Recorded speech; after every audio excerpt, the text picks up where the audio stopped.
thought another questionable book would bring you back to YouTube 2 years later. Certainly not me, but I guess we're all full of surprises today.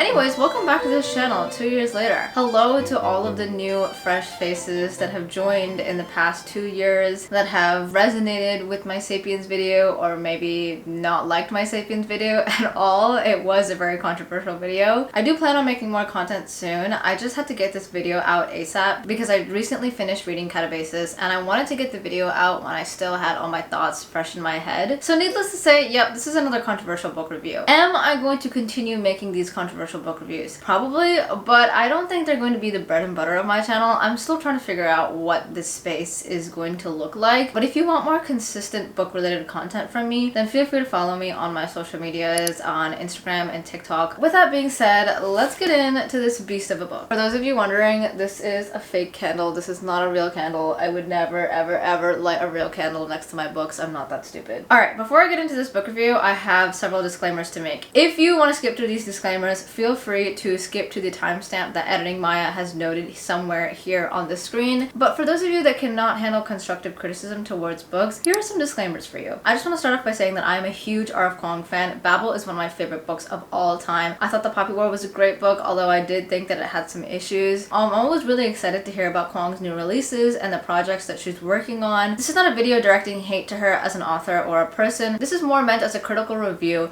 of Katabasis. Now, as someone who lives and breathes dark academia, like I am literally the self-proclaimed dark academia queen, I thought this book would be an easy 5-star read for me. Give me an academic backdrop and 2 students in grad school and I'm set. Honestly, I don't even care what the story is about. I'm gonna give it 5 stars. But as you'll see, I encountered a lot of issues that I just couldn't get beyond, and that's why I ended up rating this book as lowly as I did. And if you want to see how I overall would rate Katabasis, then I do so at the end of this video. And finally, why am I making this? I asked my followers on Instagram if they wanted to see a video of my overall review on Katabasis because honestly, I have so much that I want to talk about that I don't think I could get it through in a 3-minute short form content reel kind of thing. And so I figured I'd bring it back to YouTube where I can actually give you guys a detailed breakdown of some of the issues that I found while reading this book and kind of just sit down and chat about this book as a whole in a more long form type of way. For those of you who live under a rock, RF Kuang is an extremely popular internationally best-selling author of The Poppy War, Babel, Yellowface, and she's very well known for these books that are supposed to be kind of scholarly and incorporate a range and depth of historical information. Her newest book, Katabasis, focuses on 2 PhD students, Alice and Peter, as they venture to hell to save their PhD supervisor and bring him back so that he can write them a recommendation letter for when they have to look for jobs when they finish grad school. Now, these are 2 PhD students at Cambridge doing their PhD thesis in analytical magic. The whole book kind of sets itself up to be a journey through hell, and it's supposed to have this little dash of romance as Alice and Peter go from academic rivals to lovers. As a sort of enemies to lovers kind of plot trope, but I don't actually think this book is a romance, and I'll get into that later. With that being said, let's get into my actual review, as well as some of the discourse that I've been seeing about this book online and on social media. So before Katabasis had even come out, a lot of people were making TikToks and reels talking about the arcs that they were getting of Katabasis, saying that they weren't really a fan because they thought that the info dumps were really distracting and confusing and complicated and kind of took away from the narrative of the story as a whole. And funnily enough, that brings me to what I actually liked about this book, which is the info dumps. I had no problem with the information dumps. Say it with me, folks, you are not too stupid to read this book. Does it have academic elements? Yes. Is it a dark academia?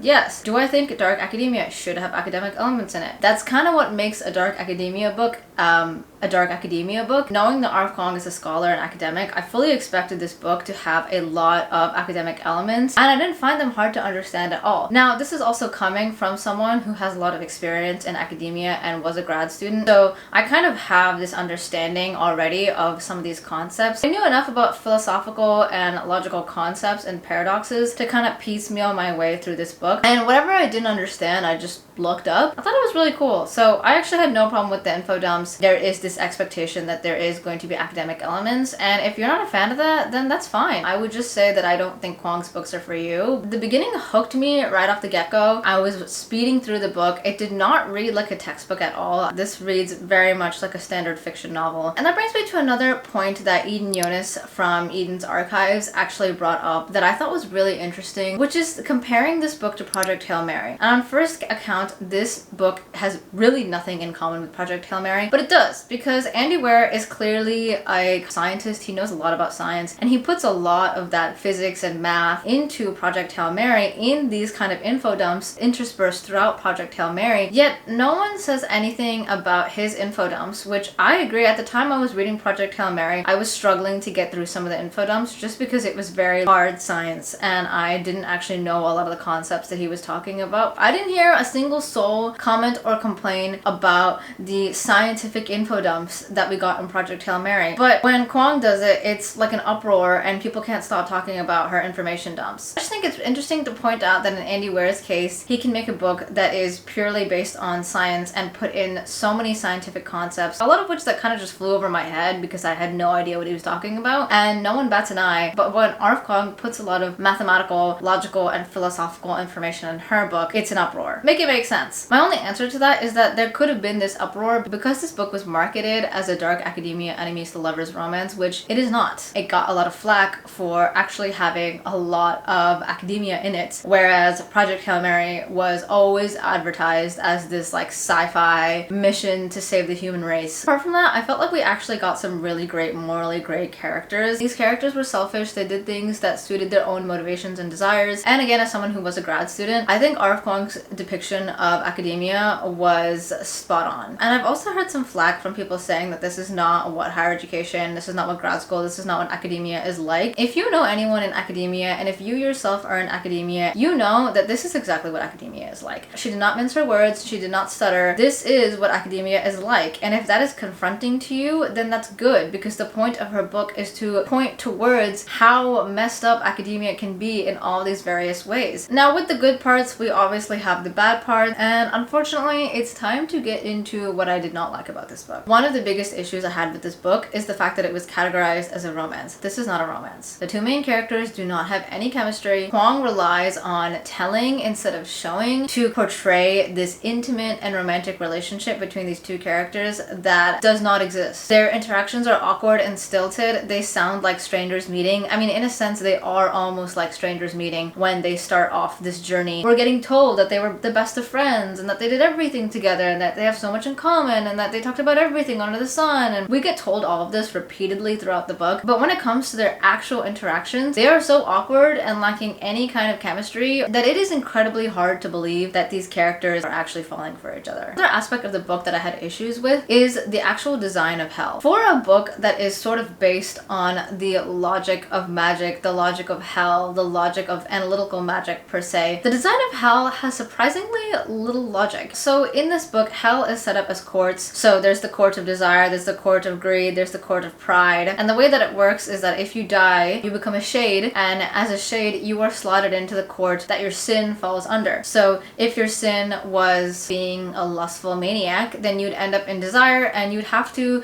do some sort of trial in desire to move on and reincarnate into a different being. Now that's all fine and dandy, but Alice and Peter don't have those struggles at all. Because they didn't technically die, they just sort of ended up in hell through doing all of this like pentagrammic magic, but they don't actually have to go through any of these trials, so it ends up being like they are just walking through hell because they have to go from one court to the next court to the next court to the next court, searching for their PhD advisor, Professor Jacob Grimes. And so what I thought was going to be sort of like a hell where you're like having these journeys and trials and adventures ends up more just being like, oh, let's just take a stroll. At some point, hopefully we'll find Grimes. It just ends up being sort of this like meandering journey where they just kind of like frolic through hell. And I feel like that was kind of a letdown. I don't know. It just wasn't what I was expecting her to do. Speaking of this sort of like meandering, aimless journey, I also felt like the plot was just really convenient. I mean, there was always someone to save them at the end of the day. There was always like a trick out of their sleeve that they pulled up out of nowhere that just ended in them being saved and not dying every single time. Almost every single trial or tribulation they got themselves in, there was a convenient plot point. to save them at the end of the day. Another core issue that I had with this book that I actually haven't seen a lot of people talk about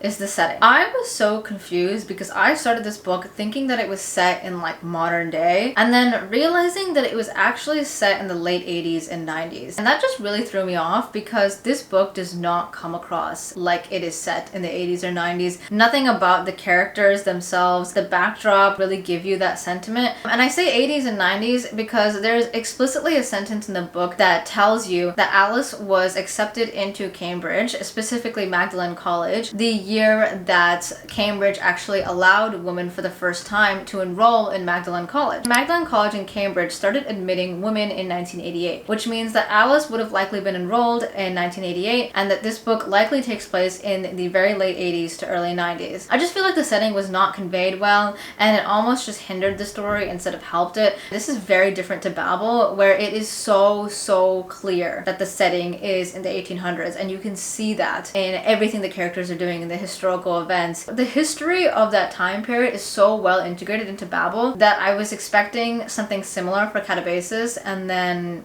kind of just disappointed. Now let's get into the magic system because, surprise, surprise, I also had issues with this one. From what I gathered from the book, a lot of their research is based on solving proofs and theorems to create these magical spells. At the time of the book, we're already told that analytical magic as a field is dying down and not a lot of people are using it anymore, not a lot of people are going into it anymore, because this kind of magic is just being phased out as society advances. When we actually look at what this magic can do, it transports them into hell, which is cool. And the only other magical tricks that I can think of that doing all this pentagrammic magic does for them is duplicate a water bottle at one point because they need more water, and like light a fire. And so that begs the question, why does this magic system exist? Why are people going into analytical magic? What is the point of this magic system? I've read quite a few fantasy books, and at some point there is always some sort of justification for why a magic system exists. And I keep coming back to the point that I cannot find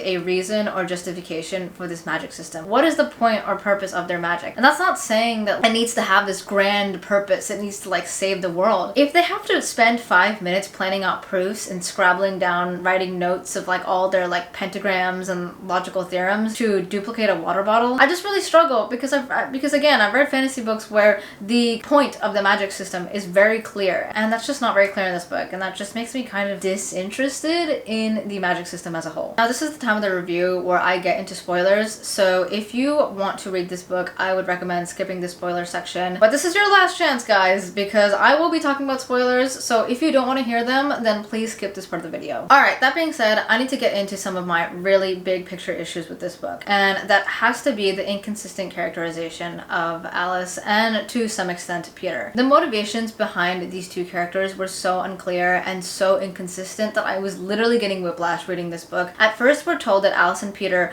want to rescue their PhD supervisor, Jacob Grimes, because they want a recommendation letter and they need someone to supervise their PhD projects so that they can finish at Cambridge, get a job, and move on with their lives. Later on to the story, we're told that Alice actually believes that she killed Professor Grimes through this kind of magical experiment that they were doing. And then later on in the book, it's revealed that Peter also thinks that he killed Grimes through kind of not thoroughly checking proofs that he gave Grimes to do in that experiment with Alice. So we go from, okay, they're saving him because they need a recommendation letter to get a job, fair. Now they're saving them because they feel guilty because they both believe that they have played a part in killing him. Okay, fine. This gets all thrown out when we come to the realization that Grimes essayed Alice at some point. Peter saw some of that exchange. After that, it is revealed that she is so bitter and angry about this essay, which is very fair. I mean, she's the victim in this scenario, and this is, you know, clearly an abuse of power. She feels so angered and bitter about this kind of interaction that the actual reason that she's saving him or bringing him back from hell is that so she can reanimate him like a puppet and use him like a puppet to do everything she wants to do, keep him alive but barely, as a sort of revenge. Peter also has his own gripes with Grimes because Grimes stole some logical ideas from Peter and co-opted them as his own. Obviously, what happens to Alice is completely out of her control, but in this case, I just can't help the fact that I'm literally getting whiplash. And if Kuang is trying to paint her as an unreliable narrator, then I guess that makes more sense. But throughout the book, she is kind of portraying it as she's trying to save him. She feels really bad. She killed him. She needs a job recommendation letter. And then after that, she actually hates him and she wants to get revenge, and she has no plans for how she's going to reanimate his corpse, and she's just gonna like dangle his soul in front of him because she hates him. I don't know. It just felt very inconsistent. I just felt like I was getting whiplash. I just didn't really understand what the motivations were. And I understand the nature of SA can kind of lead you to have conflicting feelings towards the perpetrator, but I also really felt like the discussion of SA in this book was not very nuanced. To me, it just wasn't entirely clear what their motivations were for going to hell and rescuing Grimes in the first place. Again, with the inconsistent characterization, Peter is classified as a nice guy. Peter is not a nice guy. I don't know why Kuang tries to paint him as a nice guy. I mean, this is the man who, again, he witnesses this kind of, this SA incident with Alice and Grimes, and what is described is that Peter looks at Alice in disgust and then he runs away. And after that incident, he stops talking to her. He basically just severs all communication with her, and he continues to actually get closer to Grimes instead of reaching out to Alice to make sure that she's okay. With it being understood that this book is in the late 80s and early 90s, and maybe the conversations about SA are not as comprehensive and kind as they are now, I still don't understand why he would react in that way if, as Kuang describes him, he is a self-proclaimed nice guy. Even my academic rival, or my academic enemy, was caught in a inappropriate encounter with my PhD supervisor. The first thing I would do is that I would make sure that they were okay, and the last thing I would do is look at them with disgust, sever all communication with them, stop talking to them, and then get closer to the person that put them in that compromising position in the first place, who is also in a position of power and abusing said position of power. I just can't get behind this characterization of Peter as a nice guy, so that just as a whole really soured my liking for Peter as a character. So that leaves me with the gripe that both of these characterizations were so unclear and inconsistent. Their motivations were not well understood. I just stopped really caring about what was happening to the characters and where the story was going. And that brings me to another point where I feel like because the characters were not clearly developed, they didn't actually grow throughout the book. At the end, Alice essentially trades her love for Grimes with her love for Peter. Like, she essentially just trades one man for another. For someone like Alice who was trying to get ahead in her career, for her ending to be swapping one guy for another guy, it just doesn't feel satisfying to me. I have the same but like less to say about Peter. I just feel like he's such a flat and boring character. I feel like we got to know a lot of him through, again, a lot of telling and not a lot of showing. And lastly, in this spoiler section, I just want to touch upon the logical design of hell again, knowing what we know about Grimes. Alice keeps insisting that Grimes can't be in the court of greed, that he can't be in the court of pride, that he can't be in the court of desire, because he would never fall for any of these things. Yet the more we learn about Grimes, the more I'm convinced that he would actually probably end up in like every single court of hell. Knowing that he essayed Alice, he'd probably be in the court of desire, because according to Alice herself, lust is a sin of incontinence and it's a weakness of will. And clearly Grimes had a severe weakness of will. Pride gets to him in the fact that he feels the need to go to all these conferences where people will praise him. We get this notion of greed from him, where he steals Peter's proofs and publishes them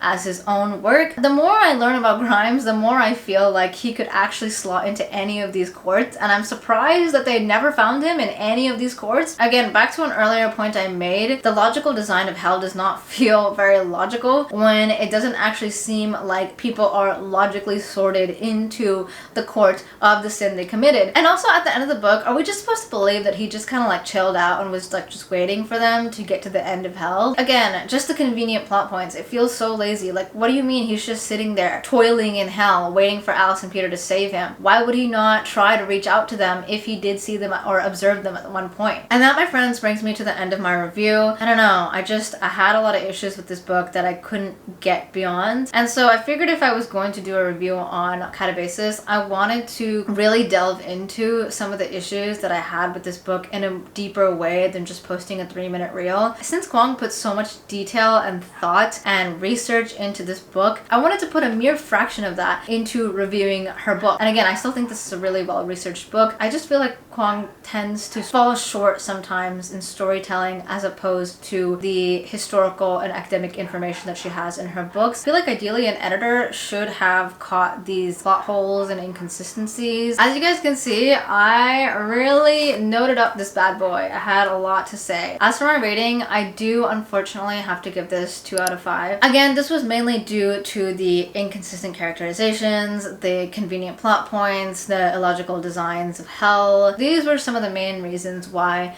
Katabasis is currently sitting at 2 out of 5 stars for me. I'm still rooting for her. I'm really excited to see what books she writes next, but I hope you guys enjoyed this controversial review of Katabasis. Let me know what you guys thought of this book down below. Let me know if you guys are planning on reading this book, or if you have read it, what your thoughts are. I'd be really interested in kind of opening up a bigger conversation in the comments down below. Thank you guys so much for watching. Thank you guys for following.